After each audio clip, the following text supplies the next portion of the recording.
2016 के बाद पहली बार खोलेंगे दो कट्टर दुश्मन देश एक दूसरे के मुल्क में एम्बेसी। ईरान और सऊदी अरेबिया जो पहले जानी दुश्मन हैं, उन्होंने फिलहाल सुलह कर ली है। और उससे भी बड़ी खबर यह है कि बिचौलिए का काम किया है चीन ने। जी हाँ, जो काम अमेरिका, भारत, रूस ना करा सके वो चीन ने करा दिया।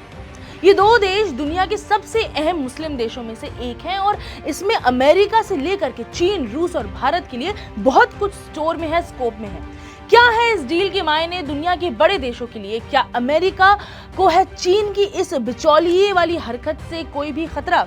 आज जानेंगे इस एक्सप्लेनर में। नमस्कार, आदाब, सत श्री अकाल, मैं हूं साहिबा खान और आप देख रहे हैं अनकट। तो वर्ल्ड डिप्लोमेसी के लिहाज से शुक्रवार का दिन अहम रहा। ईरान और सऊदी अरब के बीच अहम समझौता हुआ। 2016 के बाद दोनों देश एक दूसरे के मुल्क में अपनी अपनी एम्बेसीज फिर खोलने के लिए राजी हो गए हैं। ईरान की सरकारी न्यूज एजेंसी IRNA के मुताबिक मुल्क की सुप्रीम नेशनल सिक्योरिटी काउंसिल के चीफ अली शमखानी की चीन में अपने काउंटरपार्ट मुसाद बिन मोहम्मद अल इबान से मुलाकात हुई। इस दौरान एग्रीमेंट पर सिग्नेचर किए गए। अमेरिकी टीवी चैनल CNN की रिपोर्ट के मुताबिक ईरान और सऊदी अरब के बीच ये बातचीत कई महीनों से चीन की राजधानी बीजिंग के एक होटल में चल रही थी। हालांकि चीन और सऊदी अरब ने अब तक इस बारे में ऑफिशियल स्टेटमेंट जारी नहीं किया है। मगर ये डील इतनी बड़ी क्यों है और इसके क्या मायने हैं? उसके लिए पहले सऊदी और ईरान की दुश्मनी का इतिहास नटशेल में आपको समझाई देते हैं। तो सऊदी अरेबिया और ईरान की दुश्मनी इस्लाम में शिया सुन्नी की दुश्मनी की वजह से है। आपको पता होगा कि इस्लाम में मेनली दो सेक्ट्स होते हैं, शिया और सुन्नी। ईरान खुद को शिया मुसलमानों का धार्मिक घर मानता है, मसीहा मानता है, तो वहीं सऊदी अरेबिया सुन्नियों का। अब यही दुश्मनी रीजनल हेजेमनी में कन्वर्ट हो रही है, यानी कि उस इलाके में माने मिडिल ईस्ट, खाड़ी देशों में कौन कितना पावरफुल है, अब ये दुश्मनी उसके बारे में हो गई है। इस चक्कर में इराक से लेकर के लेबनान, सीरिया और यमन में सऊदी और ईरान अपने अपने प्रॉक्सी वॉर्स कर रहे हैं, मतलब दूसरे की जमीन पर अपनी लड़ाई। सऊदी का गुस्सा है कि ईरान बागी संगठनों जैसे कि हुती रेबेल्स को पैसा देता है और सऊदी की रिफाइनरीज पर अटैक करता है। यहाँ इराक को अमेरिका से दिक्कत है जो सऊदी के बहुत करीब है, और हुती रेबेल ग्रुप के मिसाइलों का जवाब सऊदी जब देता है तो उसमें ईरान की जनता की जान और माल का नुकसान होता है। आए दिन दोनों ही देश मानवाधिकारों का उल्लंघन करते नजर आते हैं। दिसंबर 2020 में निकली यूएन रिपोर्ट के अनुसार 2015 के युद्ध में करीब 2,33,000 लोग मारे गए थे और 1,31,000 तो भूख बीमारी से ही मर गए थे। लोगों का मानना है कि शायद दोनों ही देशों ने समझ लिया है कि इस लड़ाई में नुकसान उन्हीं के लोगों का है। कहने को तो अमेरिका भी दोस्ती करा सकता था, मगर दुनिया को पता है कि जग जाहिर बात है कि अमेरिका की ईरान से रत्ती भर नहीं बनती। वो सुलह कराता भी तो कैसे? अमेरिका ने ईरान की अर्थव्यवस्था डामाडोल करने में एक कसर बाकी नहीं छोड़ी। एक तो कई प्रतिबंध, सैंक्शंस लगा दिए, उस पर से न्यूक्लियर डील भी साइन कराई जिसमें तेहरान को यानी कि ईरान को परमाणु हथियार ना बनाने का वादा लिया गया। 2016 में सऊदी अरब ने एक शिया धर्मगुरु को सजाए मौत सुना दी। उसके बाद तेहरान में मौजूद सऊदी एम्बेसी पर ईरानियों ने हमला बोल दिया था। इस घटना के बाद दोनों देशों के रिश्ते पूरी तरीके से खत्म हो गए थे, एम्बेसीज तक बंद हो गई थी। 7 साल पहले सऊदी अरब ने ईरान के लिए जासूसी के आरोप में 32 शिया मुसलमानों के खिलाफ मुकदमा शुरू किया था।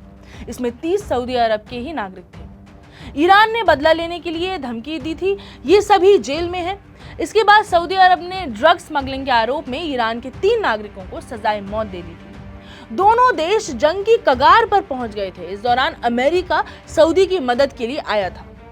3 साल पहले ईरान परमाणु संधि से बाहर होने और तेहरान पर प्रतिबंध लागू करने के लिए अमेरिका को सबक सिखाना चाहता था।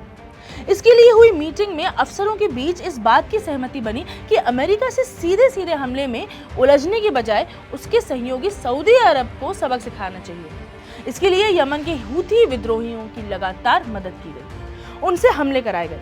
2014 में BBC ने एक रिपोर्ट में कहा कि जल्द ही सऊदी अरब के पास परमाणु बम होगा। तो ये था एक नशल में उनका इतिहास, उनकी दुश्मनी। मगर इस बीच बचाव में चीन क्यों खुद को अखाड़े में ला रहा है वो समझना होगा।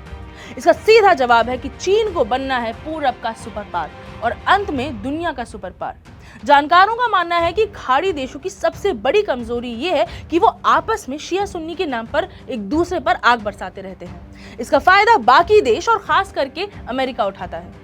इन सभी देशों में से ईरान और सऊदी सबके सरदार हैं। और इन्हीं के प्रॉक्सी वॉर्स दूसरे देशों में चलते हैं। अब बात यह है कि अगर सऊदी और ईरान में दोस्ती हो जाएगी, जो कि काफी चांसेस हैं, तो अमेरिका क्या करेगा, कहां से फायदा उठाएगा? दूसरी बात यह है कि चीन ने ये जो खेल खेला है उसमें वो बिग ब्रदर के तौर पर सामने आया है। तीसरी बात है भारत की। ईरान काफी समय से भारत के करीब रहा है। जब अमेरिका और उसके साथी देश तेहरान पर प्रतिबंध लगा बैठे, वहीं भारत उससे अपना व्यवसाय ट्रेड का वादा निभा रहा था। ये भारत के लिए भी चिंताजनक होगा कि अगर ईरान चीन से करीबी बढ़ाएगा, मगर इसका ये मतलब कतई नहीं है कि ईरान और भारत का जो लेन देन है, जो ट्रेड है, उस पर कोई असर पड़ेगा। चीन को उससे क्या मिलेगा? स्ट्रैटेजिकली जरूरी चाबहार पोर्ट का एक्सेस और दुनिया की नजरों में पूरब का बिग ब्रदर, जिसने दो बड़े दुश्मन देशों की सुलह करवा दी, दोस्ती करवा दी। तो अभी चीजें देखनी बाकी हैं, जैसे कि सवाल कई हैं, माने डील कितनी चलेगी, क्या टूट जाएगी बीच में से? अगर चलेगी तो इसमें इन सभी देशों का कितना फायदा या नुकसान होगा? नहीं चली तो क्या कारण हो सकता है, क्या रोड ब्लॉक हो सकता है? अमेरिका, जो सऊदी का सबसे बड़ा मिलिट्री हथियारों का सप्लायर है, वो इस डेवलपमेंट को कैसे देख रहा है? अमेरिका ने तो कहा है कि भैया अच्छी बात है, अगर सऊदी और ईरान साथ आकर मिल बैठकर बात करना चाहते हैं और दोस्ती करना चाहते हैं तो अच्छी बात है, मगर उसे ये भी एहसास होगा कि वो ये काम कभी नहीं कर सकता था। एक सवाल ये भी है कि क्या अमेरिका वाकई में खुश है दो कट्टर दुश्मनों की इस दोस्ती से? सवाल ये भी है कि ईरान और चीन के बनते रिश्ते भारत पर क्या असर डालेंगे? ये सब तो वक्त ही बताएगा, मगर आपको ऐसी ही बड़ी खबरों के एनालिसिस देखना हो तो आप प्लीज फॉलो करें, लाइक करें, सब्सक्राइब करें अनकट को। फिलहाल मुझे दे इजाजत। मैं हूं साहिबा खान और आप देख रहे हैं अनकट।